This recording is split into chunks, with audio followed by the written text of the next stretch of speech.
يحيى عطية الله رفع الكره داخل منطقه الجزاء، فرصه لفائده فريق الدفاع. محاولة بدأت الفريق الغيني حذري من هذه الانطلاقات بواسطة اللاعب محمد بانك تمكن من ترجع الكرة. هذه فرصة لبداية فريق الوداد بوليس سامبو جونيور، ولكن تنوع المحاولة من الجهة اليمنى. عبد الله حمود دخل داخل منطقة الجزاء، ولكن يعني داخل منطقة الجزاء يحيى عطية الله يستعيد للتنفيذ. رفعت الكرة بالفعل داخل فرصة الهدف، الهدف الأول بوليس سامبو جونيور في المكان المناسب يضع الكرة في الشباك. المهاجم السنغالي يجد الحل من كرة ثابتة ويضع الكرة في الشباك. فرحة كبيرة.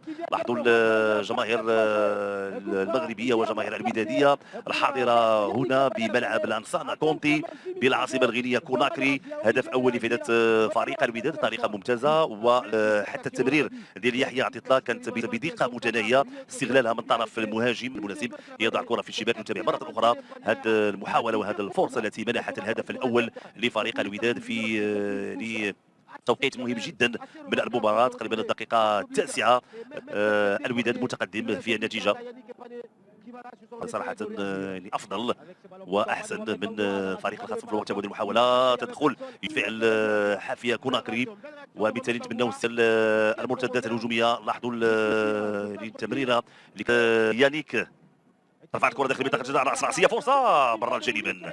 مره اخرى بوليس سامبو جونيور راسيه كصعود كذلك ارسن زولا. كره تمر جانبا من الايمن لمرمى فريق الوداد. لاحظوا دائما التمريرات بدقه من يحيى عطيه، لعبات طويله البحث على لاعب سيف الدين بوهره. هذه فرصه لفائده فريق الوداد. منتصر الحتيبي كيلعب الكره في الجهه اليمنى، امكانيه العرضيه، فرصه الهدف تدخل الحارس، امام بوليس. منتصر الحتيبي كمرر في الجهه اليمنى سيف الدين بوهره. لاحظوا الخروج اللاعب والمهاجم بوليس سامبو جونيور، كان تدخل ديال الحارس يانيك ايان.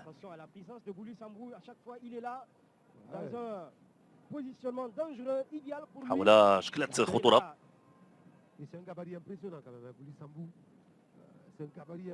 الركنية من الجهة اليسرى، رفعت الكرة داخل منطقة الجزاء، تدخل طويلة. حذري من هذه المحاولة، تغطية ممتاز لاعب امين ابو الفتح اللي كيتمكن الكره في اتجاه لاعب بانغورا. نتابع نسل من امام ارسن زولا، ولكن تواجد ابو الفتح بطريقه ممتازه دون ارتكاب الخطا، لانه كان كرات بهذا الشكل. محمد بانغورا لعبات الكره، فرصه خطيره، كانت خطيره. تابعوا من جديد هذه المحاوله. لاحظوا الراسيه ديال بوليس سامبو، حسن الحظ بان هذه فرصه لفائده فريق الوداد على مستوى الوسط. منتصر الحتيمي كان تدخل امام يتنفذ محمد بانغورا، ترفع الكره داخل منطقه الجزاء، تدخل ديال ارسن زولا وابعاد الكره من طرف بوليس سامبو جونيور.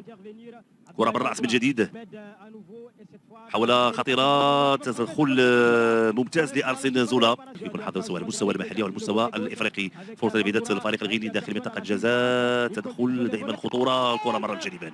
محاولة خطيرة لفائدة الفريق لاعب زكريا ضربي. سيف الدين بوهره داخل منطقة الجزاء، فرصة إمكانية تسديد. حكم يقول انه الكرة ما تجاوزتش الخط. محاولة من الجهة اليمنى خطيرة لفائدة الفريق الغيني، بحث عن إمكانية التسديد. لاحظوا العودة ديال عبد الله حمود. الوقت كنتابعوا المحاولة اللي شكلت خطورة بواسطة اللاعب بانغورا داخل منطقة الجزاء.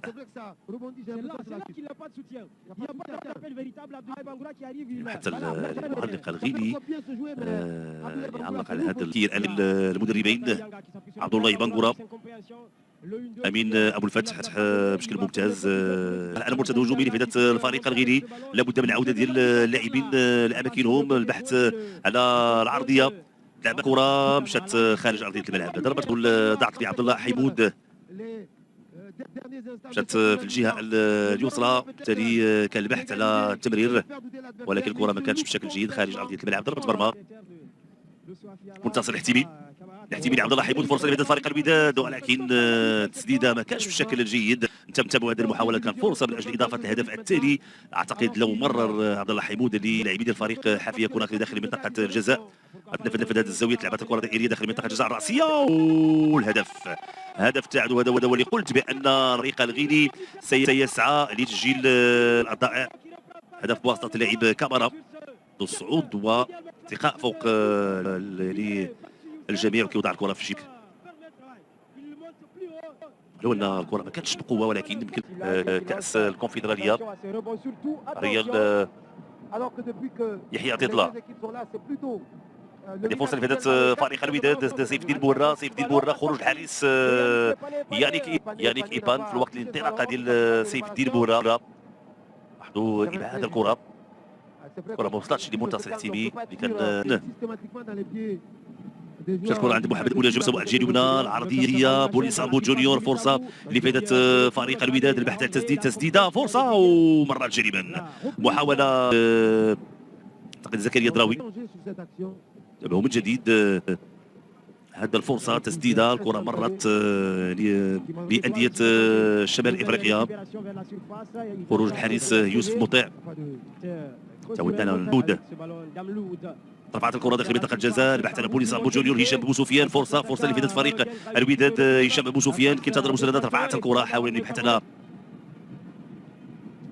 تبدات الزاويه داخل منطقه الجزاء الراسيه، فرصه بواسطه يحيى جبران. ارتقاء ديال اللاعب يحيى جبران، لاحظوا كان لوحده كره بالراس، ولكن الكره تعلو المرمى.